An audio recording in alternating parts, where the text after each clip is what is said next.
Hey guys, welcome back to my channel. Today I'm going to show you how I store and organize all of my beads, findings, and jewelry components and jewelry supplies. Starting out, I'm going to show you my most basic thing that I do. I have an old bookcase and I have bead boxes, and I first sort them by material and then by color. So on this top shelf are all my stone beads, and on the bottom shelf below that are all of my glass beads. And on each box, you'll see on the end, I have written in Sharpie marker, red, yellow, green, whatever color those beads are.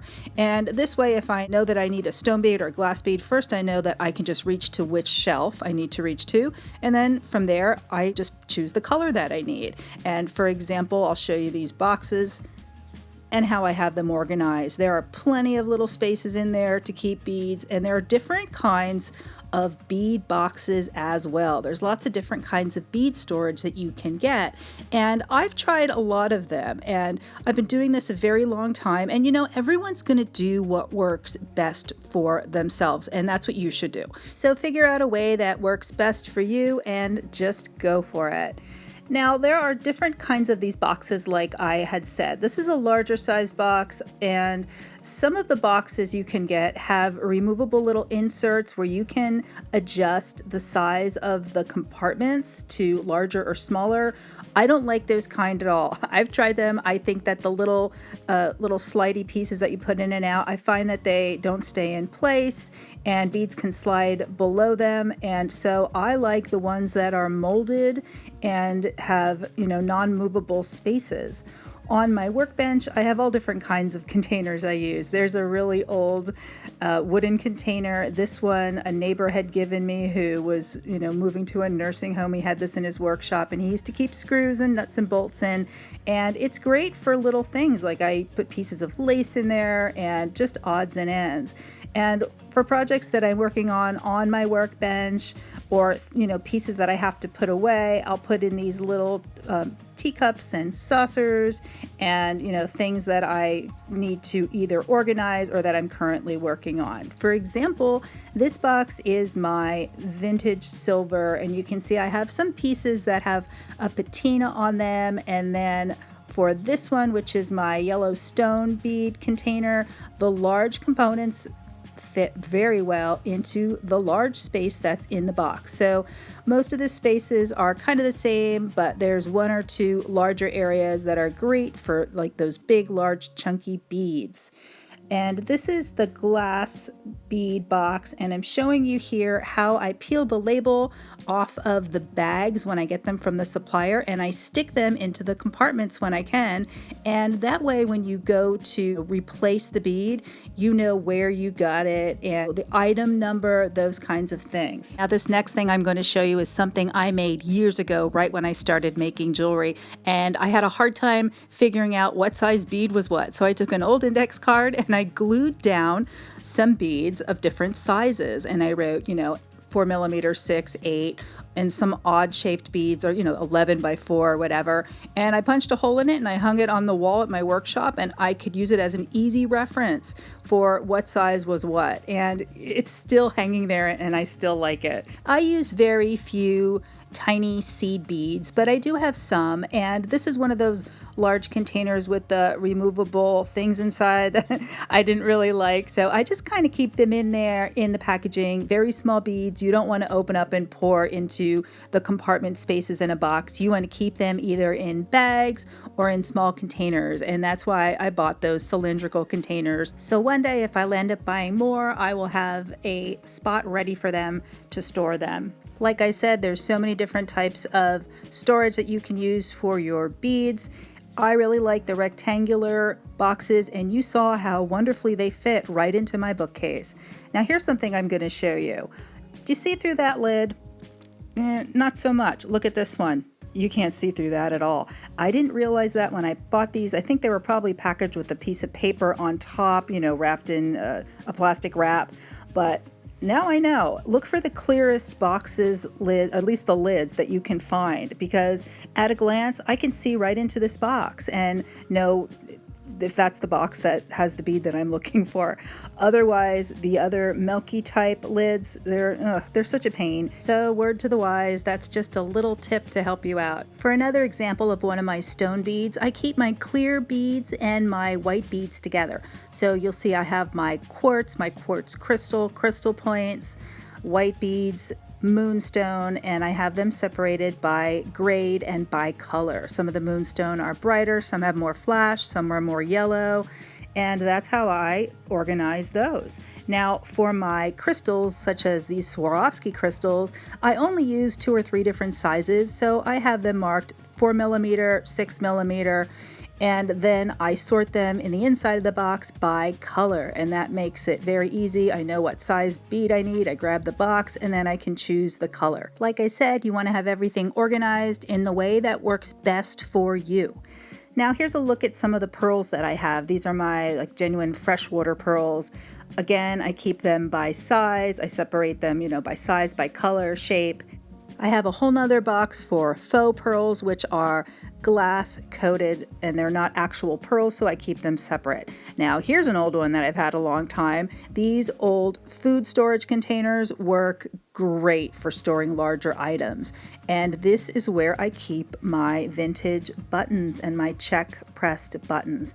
And you want to make sure that you have delicate things protected and cushioned. You don't want them scraping up or scratching each other, so use some bubble wrap, use bags, even cloth. You want to make sure that you protect your investment because these supplies are not cheap. They're very expensive.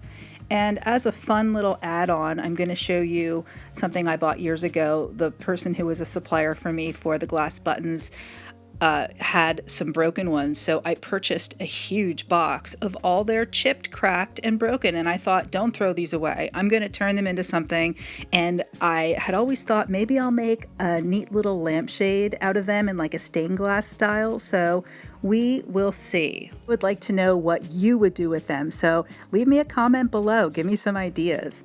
Now, I love these photo storage boxes. They have them at basically every craft store, and I use them for storing chains and jump rings and head pins and things that you buy a lot of in different sizes. For example, here's one that I keep jump rings in, and years ago I used to use a notebook and I would take the label from the packaging when I get a supply, and I would take a piece of packing tape and tape down the component, whatever it is, the bead, one of each, so when I ran out I would know where to get them. But I don't do that anymore and I'm going to show you why. Here is one of the sketchbooks I use. I've had this one a long time. When I have ideas, I will draw them in there, and once I sit down to make the design, I'll jot little notes. I'll write how many of each bead or component I used, and I keep track of things that way. And it's nice and it works out great, but after a while it kind of became tedious. So I thought there's got to be a way that I can make this easier for myself and be better organized and have everything kind of in one place, because I'm crazy like that. I really like to stay organized, and when you have a lot of components, you'll know, you need to be organized or you're just going to have a massive mess. So I sat down and I put a lot of thought into it, and I created and designed a jewelry supply logbook. And I thought, these are the things that are important to me that I need to put in here. And when you're making jewelry, a lot of times when you start out, you're selling your jewelry, you just make up a price, and that can be a struggle in itself when you're starting out, but you don't really do it the way you're supposed to, which is you need to make sure that you're getting paid not just for your labor, but for all of the pieces and the components that you're putting into a piece of jewelry. So it's really important that you keep track of what you paid. And when you buy, let's say you go online and you're on, eBay, or you go into a craft store and you buy a strand of beads, like a 16-inch strand of beads, how much did you pay for that strand of beads? You have to take that strand and count every bead and then divide it by the price, so you know how much you're paying per bead. And that's how you determine how you price your items. You need to know what you pay for each component. And so I created this book, and I have it pre-formatted, and at the top you can see it says the item's description. So, if I have these head pins that I purchased, it has all the information right on the packaging. It has the description of what they are, the color, the silver plated or sterling silver, where I purchased them, which was Rio Grande, how many are in a package, and there's an item number, which you need, for reordering. Hopefully the company doesn't change that item number. They do sometimes, but you can write that in there and count how many you have and how much you paid for them. Do the math and you'll know how much it costs you for each of those components. Beads like this are a little bit harder. Now these are Baltic amber and they're a little larger size chips, so I could actually sit and count those. And you need to know again what you purchased, look up your invoice, write it down. Even when you're ordering supplies, if you jot it in a book like this, you have a head start. For very small beads that don't have a quantity number on the packaging, you can just estimate and figure out, take a guess how many are in that package. So on the page, it starts at the top and it says item and description, place date of purchase, catalog item number, size or gauge, color or finish, pieces per strand or package, price per package, price per piece, and there's a space where you can write the projects that that item was used in. Now, these are some rubies that I bought a long time ago, and I don't remember what I paid for them, and I never figured it out. So I don't know, and I know they were expensive, I can tell you that, but I really wish that I would have written that down years ago. The last thing on the page, which I love, is an area below that item where you can sketch some design ideas, write other notes, and it's so handy. But here I'm going to show you how I figure out how much you're paying per bead. So I have a little dish there and I poured out these beads and you can see what I paid for the strand, and I did use one or two of them, so the strand is cut, so I put it in a bag, and those are tear-shaped briolets of chalcedony. Tag says I paid $50 for the strand, but I know that I got them for less because I bought them at the bead show. So let's say I got them for $40. And I can just count them, and there were about 45 beads on there. There are one or two that I used in a project, so I include those. So you do the math by taking the price, which was $40, and dividing it by the number of beads, which is 45 beads, and it comes out to 88, which would be about 88 or 89 cents per bead. And you want to write that down and keep track of it. It's really important that you do that. So this book I made for me, I made for you. You can get a copy of it if you like on Amazon. And I designed my own books. I designed the cover and everything. And I thought, I really like this one color combination, but I really like pink and green together as well. So I landed up doing this same book in a few different covers. And then I realized, guys make jewelry too. They might not want a flowery book, or somebody may not like flowers. So I did some neutral covers. I have the bronze with some gold in, you'll see in a second.